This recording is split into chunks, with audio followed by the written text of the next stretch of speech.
Pwede na mag-asawa si Alden this 2026 mga kasambreros.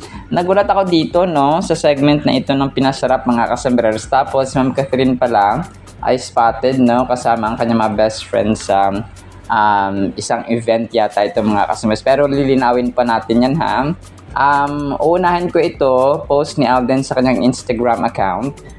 Pinost niya rin no yung kanyang contract signing kahapon. Of course, no, with special line clear braces mga kasambreros. So, pinost niya yung kanyang yung kanyang event kahapon.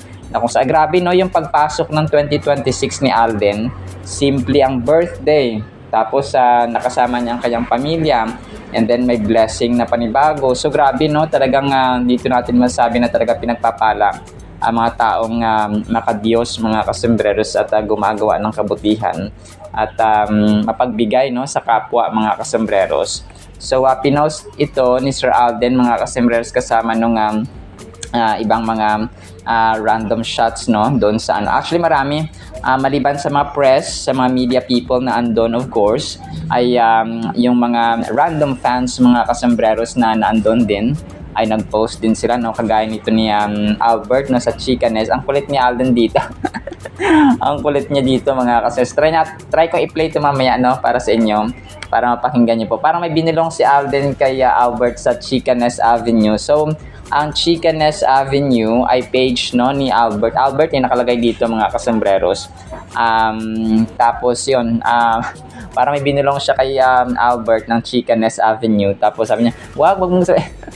Parang ganun, parang may sikreto yata si Alden na binulong sa kanya kung kaya tapos binati niya si Alden ng happy birthday no belated mga kasambreros. So grabe no, dito masabi talaga na kapag mahal mo ang press, mamahalin ka nila and then yung spotlight mo ba mananatili kasi ano yan sila no, kunwari hindi naman sa dito panira kaya hindi naman paninira to actually. Nung time 'di ba ng Kathniel no si Daniel Padilla, nakita natin minsan napipikon sa mga press conference or sa mga media conference no. So parang magkakaroon ng impression ang mga tao of course na hindi gaano approachable, may times pala na ganito, may times pala na ganyan. So si Alden iba no? Talagang mahal na mahal siya kung kaya pag sinabing nabalitaan nila na si Alden may ganito na naman so dudumugin siya ng press kasi alam nila na very accommodating, very well-mannered, no, very friendly. Kung parang tropa-tropa, no, parang ganun mga kasambreros. And kung dito makita na hindi nagsiset ng boundary. Now, ikaw, press ka lang. Ako, artista ako, sikat ako, negosyante ako, CEO ako, no, director ako. So, wala, never na, parang nandun yung humility talaga.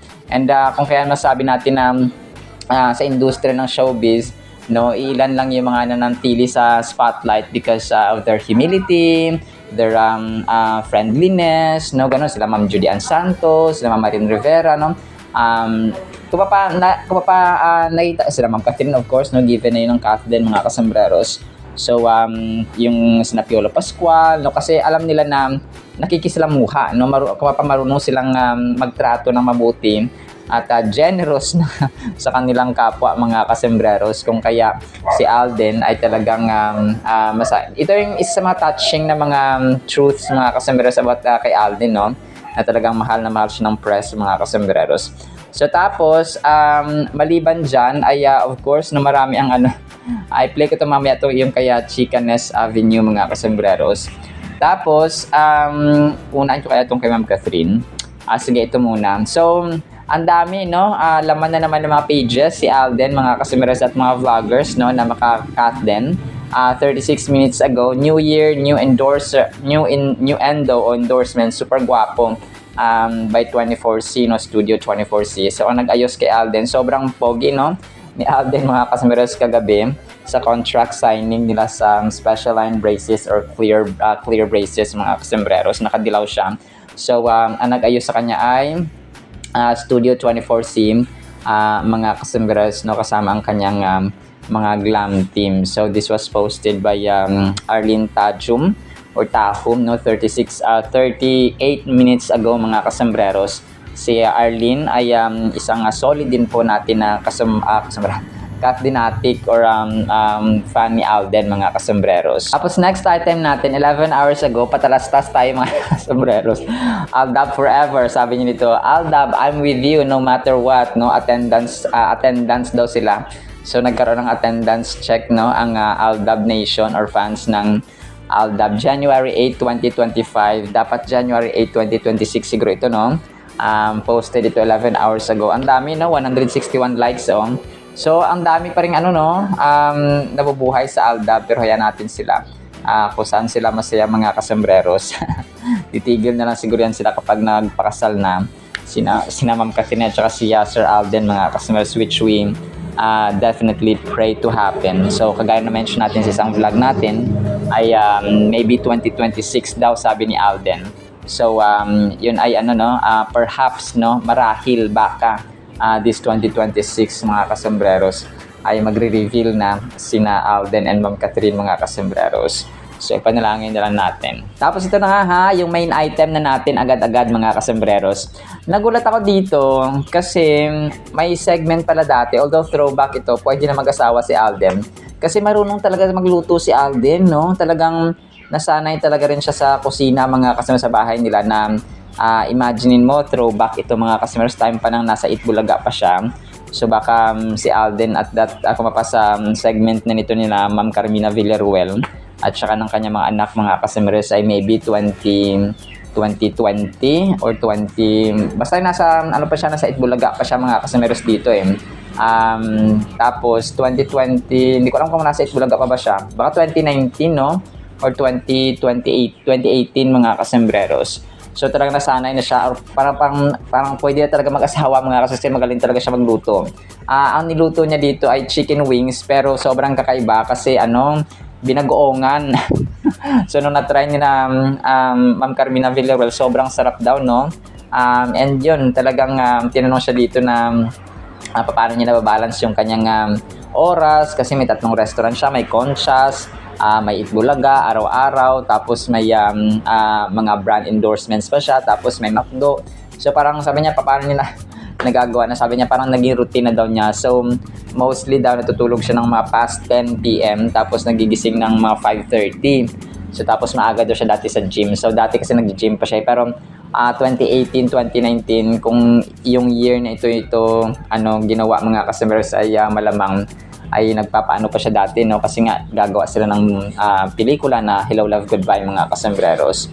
So yon, talagang talagang nagulat ako dito kasi pinost ito kagabi ni Pinay in Switzerland, mga kasombreros. So sabi ko nga, no, talagang kasi ang lalaki kapag biyasa na siya sa kusina, mga kasombreros, talagang isa yan sa patunay, no, isa sa mga proofs na pwede na mag-asawa ang isang tao, mga kasombreros. Kasi partida, matagal na to. So ngayon talagang siguro marami na siyang delicacies or ulam na alam lutuin, mga kasombreros. So iba kasi yung tao, especially kapag lalaki, kapag nasanay sa kusina, tendency nun kapag nag-asawa ay hindi na siya mahihirapan, no, kung walang katulong, mga kasombreros at mga Cathinatics. So inisip ko dito, pag nag-asawa ang Cathin, hindi na sila kukuha muna ng katulong, no, mga kasombreros, kasi nga gusto nila matuto, no, kasi si Ma'am Cathin marunong na magluto, si Sir Alden marunong magluto, no. Talagang matchy-matchy ang dalawang ito, mga kasombreros. So aabangan na lang natin, no, yung mga future revelation ni Alden. Nagulat ako dito, may ganitong segment pala dati si Alden sa Pinasarap. Kung kaya nagpapasalamat si Ma'am Carmina dito sa kay Alden, kasi sa sobrang busy daw ni Alden ay nagawa pa niyang paunlakan sina Carmina Villaruel, mga kasombreros, doon sa kanilang segment sa Pinasarap. So yun po, no, talagang nakaka-bless at nakaka-humble si Sir Alden Richards, mga. So pwede na mag-asawa si Soiti, ha, lalo na ngayon na nagkaroon na siya ng may binigay na siya na clue kanina sa kanyang sa pinost natin, mga kasos, kagabi sa kanyang interview sa special line braces, mga kasombreros. So yun, talagang antayin na lang natin. Tapos yung main item pa natin na isa, nag-post si Sofia Andres kagabi na 14 hours ago. Alam natin si Sofia Andres ay best friend ito, no, ni Ma'am Catherine, mga kasombreros. So pinost ni Ma'am Sofia kagabi sa kanyang Facebook page Sabi niya, Ivy Girls, no? Team Sofia. Tapos andito of course si Ma'am Catherine na naka-white mga kasembreros. Andito si Ma'am Maricel Soriano, si Heart Evangelista, Nadine Lustre, no? Tapos si Bella Padilla, si Sara Labati, si sino pa ba to? Yung iba hindi ko kala si yung girlfriend yata ito ni ano dati ni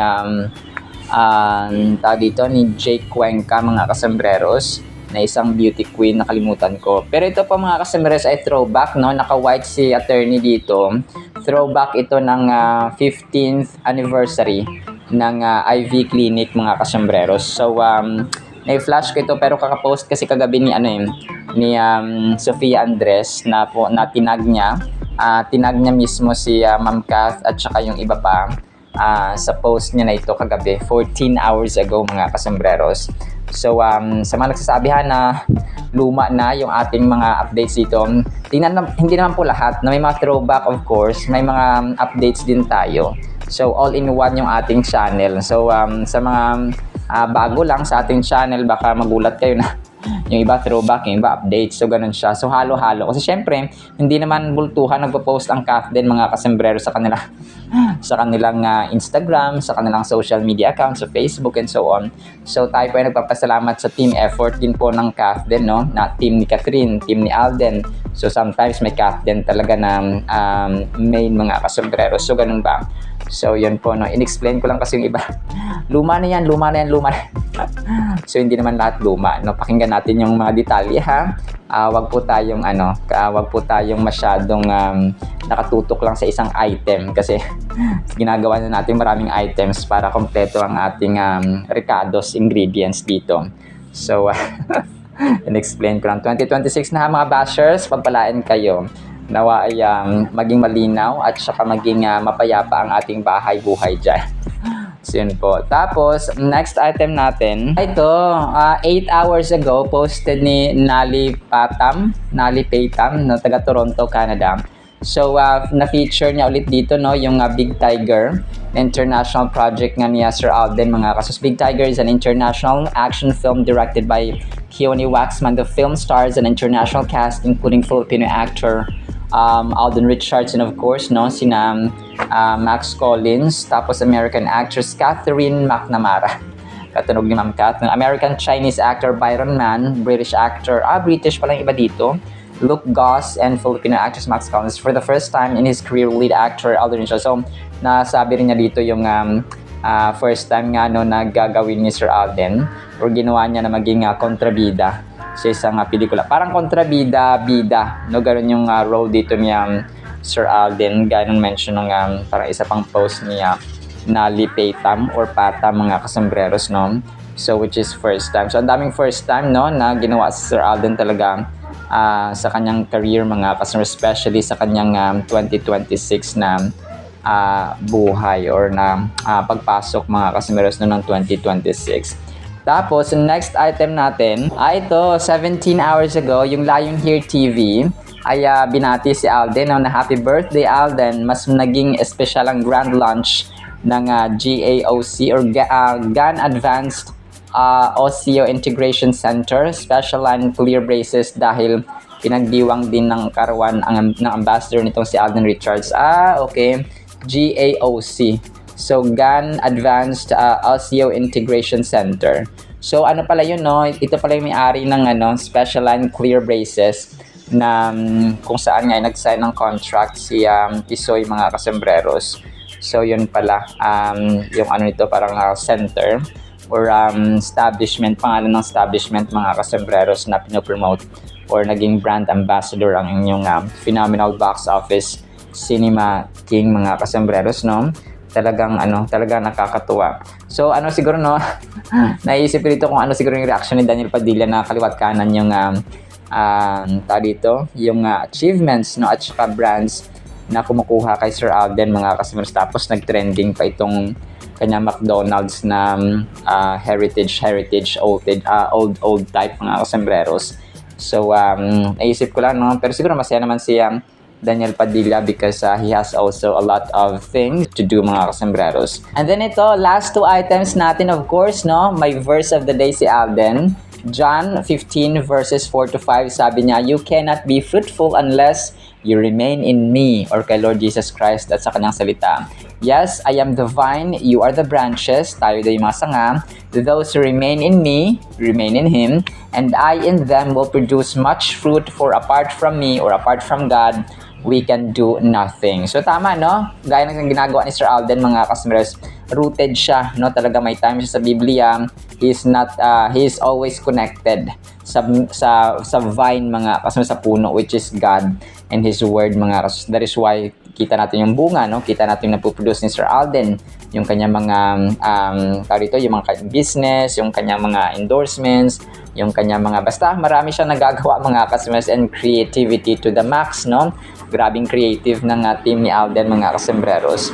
So kung kaya, ito yung sasabi natin na apart from God, apart from His Word, kasi bibigyan tayo ng wisdom, no? Na kung paano gawin, ano yung magiging effective, ano yung magiging successful, ano yung mapapatok sa masa. So talagang biniyaan si Alden ng ipapait siya sa mga pruweba at patunay na kapag tayo po ay parating nagbabasa ng Biblia, connected tayo sa vine, hindi tayo puputulin at hindi tayo nawawala sa panahon at saka oras, no, sa pagbabasa ng Biblia, ay talagang bibigyan tayo ng wisdom and creativity, no, ng ating Panginoon, mga kasembreros. And of course, yung kanyang panalangin ngayong araw, sabi niya, Dear God, thank you for alleviating every anxiety, fear, and worry that tries to weigh me down today. Help me to trust that you hold my life in your hands, and that nothing I face is beyond your care. Fill my heart with your peace and remind me that I don't need to live in fear because you are faithful. Do not be anxious about anything, but in every situation by prayer and petition, with thanksgiving, na panalangin may pasasalamat, present your requests to God. So that's Philippians chapter 4 verse 6, mga kasambreros, no? Yung kanyang verse. Help me to walk in boldness, knowing that your Spirit gives me courage and strength. Keep me from giving in to doubt or discouragement, and instead, let me stand firm in faith, confident that you are with me every step of the way. In Jesus' name, Amen. So, Amen and Amen, Pops Alden. So, ito talaga ating inabangan, no? Although parang na-repeat ko ito, ay ang panalangin naman ay very effective every single day, mga kasembreros, kapag tayo po ay may pure heart and pure intention, mga kasembreros. Humble and acknowledging God's sovereignty and power sa ating buhay, mga kasos. Living in faith, no? Yun siya, mga kasembreros. Alright, so pwede na mag-asawa si Alden. Yun lang sa ating Kathleen items, no? Sana po ay pakinggan po natin ang so i-play ko itong kakulitan ni na Alden at saka ni Albert, no, ng Chicanes Avenue. So tapos ay pakinggan po natin, of course, ang salita ng Panginoon na sobrang ganda, mga kasembreros. So today po is January 9, 2026, no? Kamusta ang ating pasok ng ating bagong taon, no? January, 9 days na nakalipas na January 2026 na, mga kasembreros. And it's Friday. Hindi ko na namalayan kasi hindi na ako naglalagay ng naglalagay ng petsa kasi minsan nalilate ako sa edit, no? Minsan yung mga technical issues tayo na-encounter, na-experience. So, natatakot na ako maglagay parati ng petsa na ngayon po ay ngayong araw niya. Kasi minsan ay late ko na ma-upload, mga kasembreros. So, yun po, no? Pero ngayon po ay sure ako na Friday ngayon. Ma-upload natin ito within the day, mga kasembreros. So, yun po, napakinggan po natin itong kakulitan ni Alden. And then, ang salita po ng Panginoon, sobrang ganda, mga kasembreros. Isang pinagpala at isang araw po na punong-puno ng pag-ibig sa ating tahanan. Hoy, wag kang happy birthday na! Thank you naman, Albert. Yay, happy birthday. Thank you so much. Salamat din sa... Huwag kang maingay kasi. At para po sa ating Word of God ay sukdulan ito sa lahat ng sukdulan ng kaligayahan ng tao or mortal being. Ang title po kasi natin ay Nasulat ang Pangalan Mo. Bakit kaya? Revelation chapter 20 verse 15, and anyone not found written in the book of life was cast into the lake of fire. Babasahin ko po sa Tagalog, pahayag at chapter 20 verse 15, ang sino mang hindi nakasulat ang pangalan sa aklat ng buhay ay itinapon sa lawa ng apoy. So baliktad, no, yung aking sinabi kanina na sukdulan na kaligayahan. or ultimate na kaligayahan mga kasingers ng tao. Kasi ang kabaliktaran kasi 'di ba, pag hindi nakasulat ay nakasulat. Pag nakasulat ay yung pangalan, so ito yung ultimate natin na goal mga kasembreros. Kung meron tayo mga earthly or mga goals mga kasembreros, pangarap sa mundong ito, dapat meron tayong pangarap sa kabilang buhay. Okay? Yun ang isang nami-miss kasi ng ibang tao. Na yes, they have future plans, they have future goals, after 10 years, after 5 years, dapat ganito na ako. Pero hindi nila hindi nila sinasama sa kanilang future goals, yung goals at pangarap natin sa kabilang buhay. Kasi doon sa kabilang buhay mga kasama, hindi lamang po 20 years, hindi lamang po 50 years, hindi lamang po 100 years, hindi lamang po 1 million years ang ating gugugulin doon na buhay. It's eternal, it's forever mga kasus. Naiintindihan niyo po ba? Hindi naman pwedeng kunwari namatay si yung kaibigan o kapamilya mo ngayong taon. Hindi po pwedeng after 20 years, babalik siya ulit dito sa mundo, makakapiling ulit natin siya. Hindi, di ba? So kung kaya ang buhay natin, tayo mga kasimas, meron tayong mga future plans, meron tayong mga goals sa buhay na ito, magkaroon din tayo ng, mas lalo tayo magkaroon ng desire at goal mga kasembreros na may afterlife. So ano yung pinaghahandaan natin yung ating buhay sa mundong ito, yung ating pamilya sa mundong ito, yung ating magiging own family, yung ating own career sa mundong ito. Pero paano yung buhay natin after life? Kaya yun ang siguro nagiging bulag, no, yung taong karamihan sa mundong ito na superficial. Kung tama naman na meron tayong long-term goal, meron tayong long-time plan mga customers na yes, after 15 years, dapat settled na ako. After 20 years, dapat settled na ako. Pero after that, what's next? Kasi ang buhay na pinaghahandaan natin sa mundong ito ay temporary lamang. Hiram lamang ang buhay na ito, mga kasembreros. So dapat, ang ating, kasi si Apostle Paul, mga kasembreros, may ibang verses dito na sinasabi niya na mas magalak tayo. Okay, kung nagagalak tayo na kung natutuwa tayo na meron tayong mga subscribers na sobrang dami, may mga appliances tayo na bago, may mga gamit tayo na bago, may lupa tayo dito, may mga pera tayo sa mundong ito, malaki yung sahod natin sa ngayong sahuran, tapos may mga anak tayo mababait. So, they're blessings. Okay, blessings yun. Hindi yun masama mga kasembreros.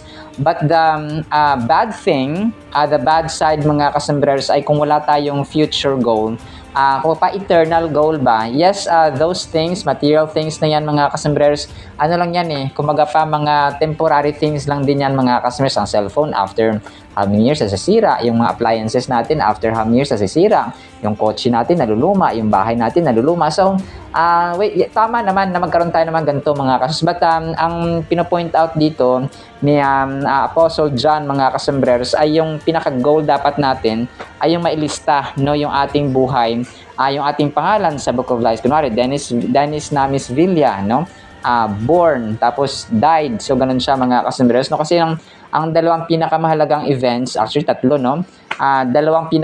tatlong pinaka-importanting events sa buhay ng tao ay yung birth niya, yung kanyang kapanganakan, tapos yung physical birth, tapos yung spiritual birth.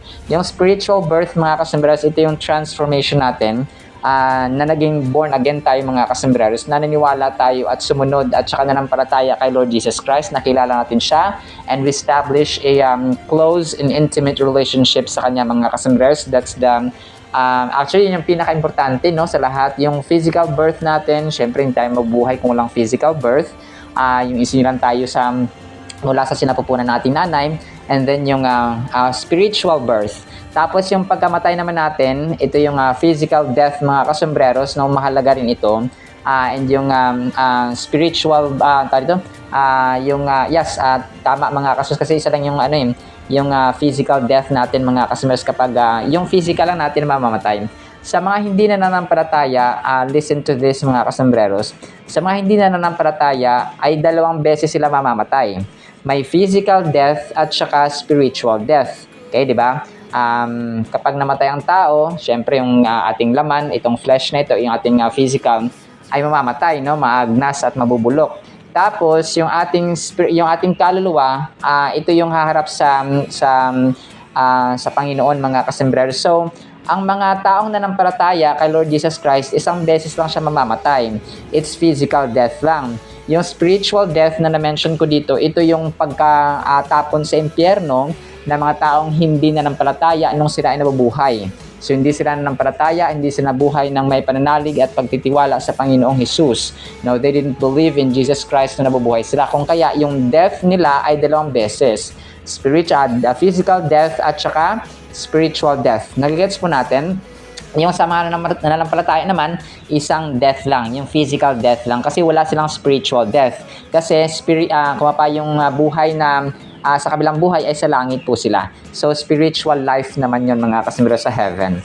So, yung spiritual death kasi ay tinutukoy dyan ay yung pagkamatay sa impyerno. So, yun po yung siguro pinaka-tragic no, na malalang mangyayari sa buhay ng tao kapag hindi nila nakilala at hindi sila namuhay naman pananampalataya kay Panginoong Jesus or kay Lord Jesus Christ mga kasimero nung sila po ay nabubuhay. So, parati nating tatandaan na yung mga hindi nakalista. So, paano nga ba malista yung ating pangalan sa Aklat ng Buhay mga kasus. And by the way, yung other references natin para sa Book of Life, no, related sa Book of Life, po pwede pong basahin ng Malachi 3:16.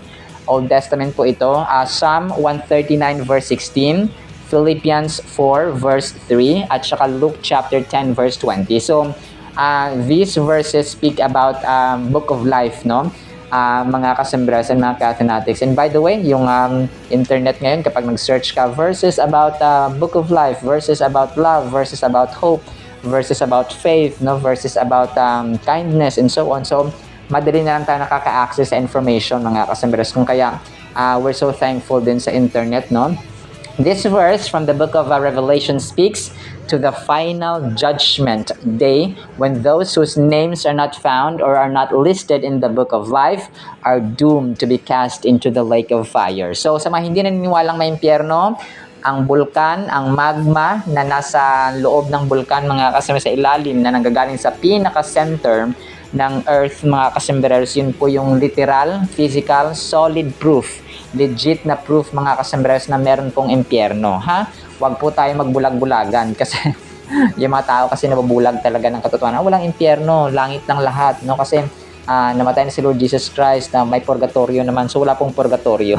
Kasi kung may purgatorio at lahat pala ng tao mapupunta sa heaven, hindi na sana dumating si Lord Jesus Christ, hindi na sana siya nagkapako sa krus, no? Useless yung kanyang pagkamatay kung hindi namumuhi ang Diyos Ama sa kasalanan, no, ng tao, mga kasamberos, na dulot ni Satanas na nagpadala ang tao sa kay Satan, mga kasus. Useless na sana.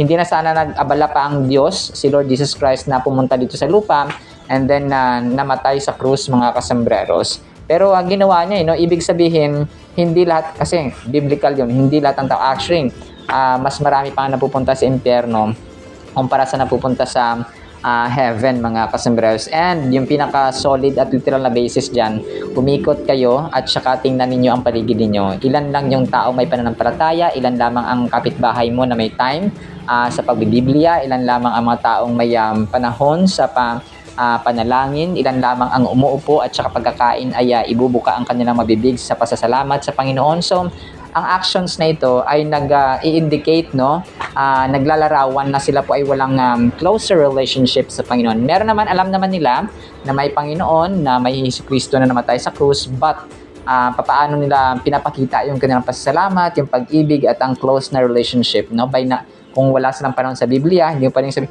Kasi hindi mo pa rin sabihin na love mo ang asawa mo or ang anak mo kapag wala kang time sa kanila. Or kunwari, yung iyong kaibigan, no, or yung loved ones, mga kasimers, parang ganoon din yan. Kunwari, I love you anak, pero parati ka namang wala sa mga special occasions or sa mga tapos hindi mo sila kinakausap, no? Isang bahay lang kayo pero hindi mo sila kinakausap. So, ibig sabihin, parang parang nanay mo, tatay mo, o anak mo, asawa mo, kapatid mo, dinadaan-daanan mo lang dyan, isang araw kayo hindi nag-usap.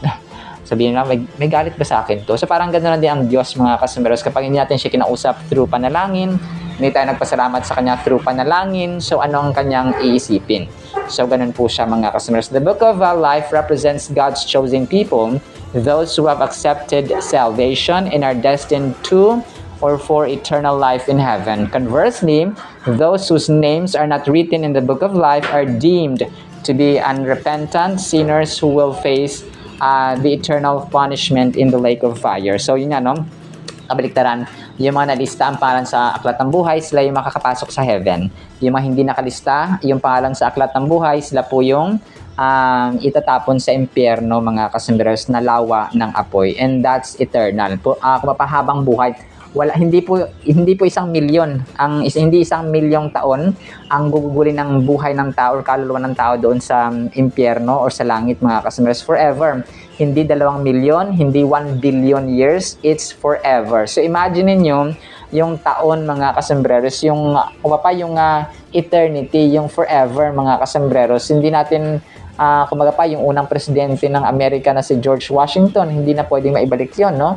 Ilang taon na nakalipas na yung pinakaunang presidente ng Pilipinas na si Emilio Aguinaldo. So wala nang balikan, mga kasos. That is why kung tayo po ay nagprepare ng ating mga buhay sa mundong ito, makagraduate, makapagtapos ng pag-aaral, makatrabaho, maka-earn ng malaking sahod, no, ma-achieve yung careers, yung awards, yung and so on and so on. So mas lalo tayong magde-desire ng ating pangalan po ay masulat sa aklat ng buhay. Alright? So yun, ang gagawin natin para mailista yung ating pangalan sa aklat ng buhay, tanggapin natin si Lord Jesus Christ as ating Panginoon, Savior, no, tagapagligtas, mga kasombreros, at mamuhay sumunod sa Kanya, mga kasombreros. Gawin natin, no, nasa Biblia naman lahat. That is why parati nating sinasabi ng Biblia, of course, na huwag nating kalimutan, no, ang pagbibiblia, mga kasombreros, araw-araw, gabi-gabi, kung kailan free time mo. Kung once sa isang araw na yun, huwag mong palampasin na matutulog ka na lang na hindi ka nagbabasa ng Biblia, because yun po yung utos ng Panginoon. So you cannot say na sumusunod ka kay Lord tapos hindi mo sinusunod ang Biblia. So ganun po siya. Yung Biblia ang pinaka-basic at importanteng instructions ng buhay sa mundong ito, mga kasombreros. So yun, manampalataya sa Kanya, sumunod sa Kanya, mga kasombreros, and sundin ang Kanya mga utos, manalig kay Lord Jesus Christ, at mamuhay ng pananampalataya. Kung yung mahalin natin ang Diyos ng buong puso, lakas, kaluluwa at isipan, at ang ating kapwa-tao, kagaya nating sarili. So ang kapwa-tao, may it be our family, our kids, our wives, or spouses, yung ating magulang, yung ating mga kaibigan, kapitbahay, and so on. Kahit yung mga bashers, no? Sila po ay ating kapwa-tao, mga kasombreros. Kahit sabihin natin na mga bashers sila. Kung mapapagpalain ng mga bashers, mga kasombreros. Alright? So, mahirap, pero kaya by the grace of our God, mga kasombreros. Sinama sa ating Word of God, nawa po ipagpalaan po tayo ng pag-ibig, pananampalataya, pag-asa, no? And future goal sa eternity na meron pong kaligayahan kapag nalista ang pangalan natin sa aklat ng buhay. In Jesus' mighty name we pray, amen and amen. See you sa next segment, mga kasombreros, and paalam po.